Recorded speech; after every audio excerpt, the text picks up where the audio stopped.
Hey guys, welcome back to my channel. I hope everyone is doing really well. So today we are gonna have a story time. Yes, I've never done a story time on my channel before. I'm not really a fan of story times really, but I'm gonna do a story time because I think this is almost like a part 2 of how to beat your anxiety when you are driving, and this might be useful if you're in a pickle when you're driving and you get lost and you're thinking, oh my god. So let's begin with the story. So when I first, as you know, if you watched my other video, I have extreme, well I haven't got any more, actually I really haven't got any more, but I had extreme anxiety when it came to driving. I've never met anyone that had anxiety like me, which is crazy because as I said in my other video, I passed my test first time with hardly any minors, like 1 or 2, handful of minors, right?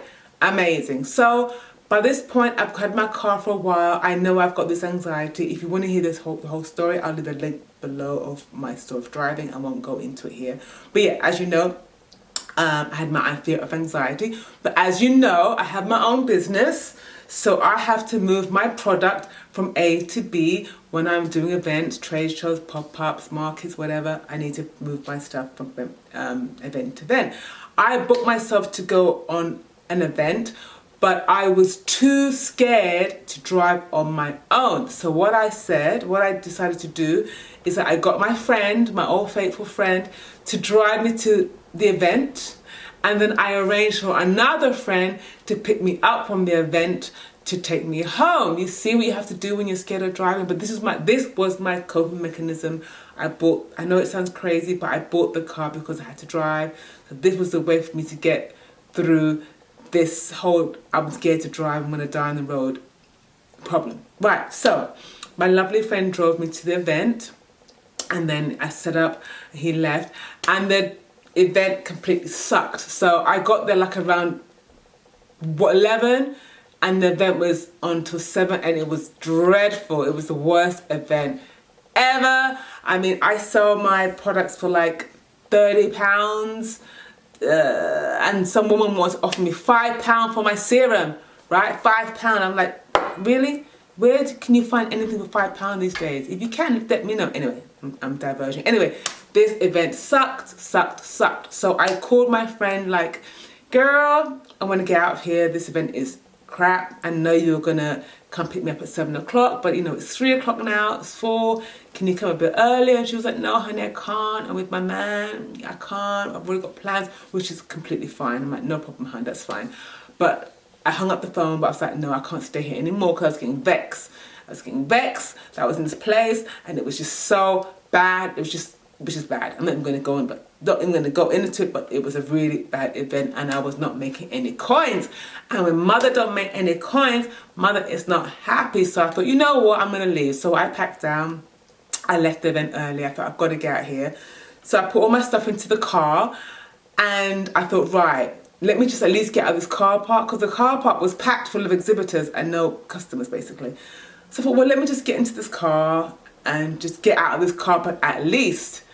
Big mistake, right? You understand in a minute. So I get this car, I'm driving, I managed to get out of the car park safely. And then for some reason, I don't know what happened, I put on the Google Maps, I tried to find like some parking space around the corner. And then I think I went too far on the road or something and there was a car behind me. So I was obviously I was inexperienced and got panicked really easily. So instead of like, and there was nowhere for me to go left or right, I could only go straight. So to go straight, I ended up on a bloody main road, excuse my French, sorry, I shouldn't swear. I ended up on a main road, which is fine. So I'm forced to go out onto a main road, which is like my worst nightmare. I'm like, oh my God, I'm on a main road. But it's all good, it's all good, it's all cool.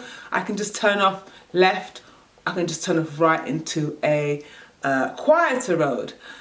No, you can't. So basically I'm driving up this main road and then there's a bus lane on the left of me. And so my turning right is basically where the bus lane is. But as I want to turn right, the bus lane, loads of buses are coming. So at that point, I'm experienced. Now I would just wait until the bus pass and make everyone behind me wait in traffic, and I would do a right. Because I was inexperienced and I panicked, I just kept driving forward, basically having a mini heart attack. So then we get to traffic lights, and then I look up, and what do I see? Motorway. Motorway. Like, I see the motorway. I see North Circular Road. If you're in the UK or you're in the UK, North Circular Road is a very busy dual carriageway, similar to a motorway. So I'm thinking, oh my God, oh my God, oh my God, oh my God, how have I got into this position? Yeah, I've got to understand, like in my other video, as I explained, my anxiety, it was not normal, it was not rational at that time. It was crazy. I was terrified to be behind the wheel, and my worst nightmare was happening. I was in this car on my own. I couldn't get off the road, couldn't go right, couldn't go left, couldn't go right, had to go forward, and I was faced with my big demon, the motorway. So I was there saying the Hail Marys, and the traffic light is saying red. I'm thinking, oh my God, oh my God.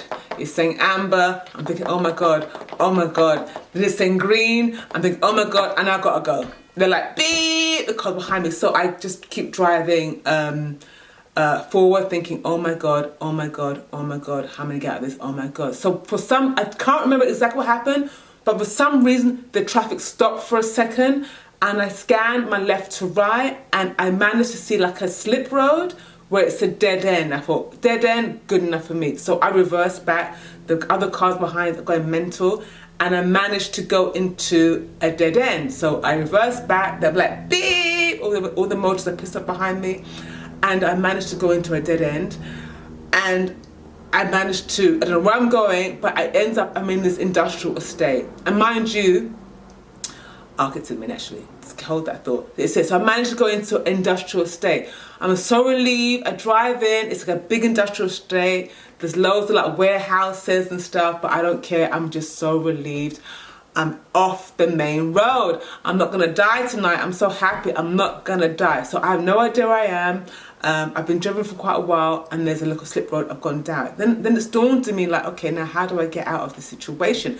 I look at my dashboard, and it's saying reserve fuel. So to make things even worse, I have no fuel in my car. I begged my friend when he was driving, because I didn't know. Listen, when it came to my car, I really didn't know anything. I begged my friend for like days.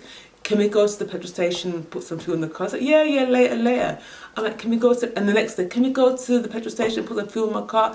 Yeah, later. Because I knew this would happen, and it happened. So I'm in the middle of nowhere in some industrial estate, and I've got no fuel in the car, basically. So it's like literally on the end. So I'm thinking, oh my God. So after the panic of me actually not dying on the motorway, I'm now thinking, oh my God, it's getting late now. It's like, what, 5 o'clock? 6 or 5 o'clock, and how am I going to get out of this this industrial estate? How am I going to get out of here? Like, I don't know where I am. I've got no fuel.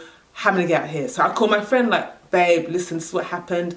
I don't know where the hell I am. I got out for some reason. I'm lost. Please help me. So she's like, okay, where are you? But at this point, I didn't even know where I was, because I just was driving anywhere, basically. I just basically got pushed and was going along with the traffic. So I think, right, okay, you know, I said to her, I'm going to send an Uber to come and get you. I'm going to get an Uber to come and get you at your house, and then you're going to come in the Uber and come and get me where I am. I pinned it, and I put the Uber address to come and pick her up in her address to bring me to me. So I did that. I'm waiting like for like 2-3 minutes, and then I see a car pull up, and it's an Uber driver. And I'm like, well, what the hell are you doing here? Like, Uber driver, you're supposed to go and meet my friend, right? So basically it's like, no, the pin said to come here. So what Uber did, I don't know how, Uber flipped the directions and sent the Uber driver to me. So then I'm freaking out, thinking, no, can you go and get my friend? Can you go and get my friend? And he's like, what the hell's going on? But then I thought, hold on a minute, Sephi, you can actually drive. Maybe you can follow this Uber driver and he can get the hell out of this situation. So basically I asked the Uber driver to basically drive and I'll follow you. Drive to my friend's house and I'll follow you there, which is what I did. So basically the Uber got in my car, the Uber driver went, and let me tell you guys, I followed this Uber driver, and nobody was coming between me and the Uber driver. Nobody. I was like a race car driver. Listen, people try to cut in between me and him. All my inhibitions, all my fear of the road went out the window. I was like, no one is getting between me and this Uber driver. I'm not gonna die on this road tonight. He was my way out of this hell. So basically, I just followed the Uber driver all the way home, through the motorway, all these back roads, and finally the Uber driver got me to my destination. I saw my friend, and it was the best thing I'd ever seen in my life. She was waiting for me, and her and her boyfriend were actually cracking up like, you idiots, I can't believe you've done this. So this is my story, guys. This is my story. I thought I would just say the story because it's actually a really good idea. If you find you get lost and you're really freaking out, just call an Uber. Just call an Uber to your destination, and the Uber will escort you out of anywhere, and you will not die. I shouldn't say that. You won't die. You won't die anyway. I shouldn't put those words. If you've already got anxiety, it's not what you want to hear. But yeah, if you've got anxiety and you're scared of driving and you find yourself in a situation, just call an Uber or whatever taxi service you want to use. Call them and they will come to you and they will escort you out of there. So that is my story. An Uber driver actually saved my life. It was absolutely amazing. And another thing, guys, honestly, I hope if you're watching this video and you have anxiety, please look at my video. I'll leave the link below. It really does work. Literally, I just drive everywhere now with my sat nav, and I have no anxiety at all. Please follow the steps that I documented in my last video. They really, really do help. I don't believe in people saying to people, just breathe, listen to music, meditate. No. When it comes to driving, listen to music and meditation, that ain't it, honey. That ain't it. You need practical steps, inexpensive practical steps to get you over anxiety. And I believe my way of doing it, because I did it with me. These are tried and tested methods to get over road anxiety. Work, okay? So try it. Please let me know how you get on, and I will see you all on my next video. Bye.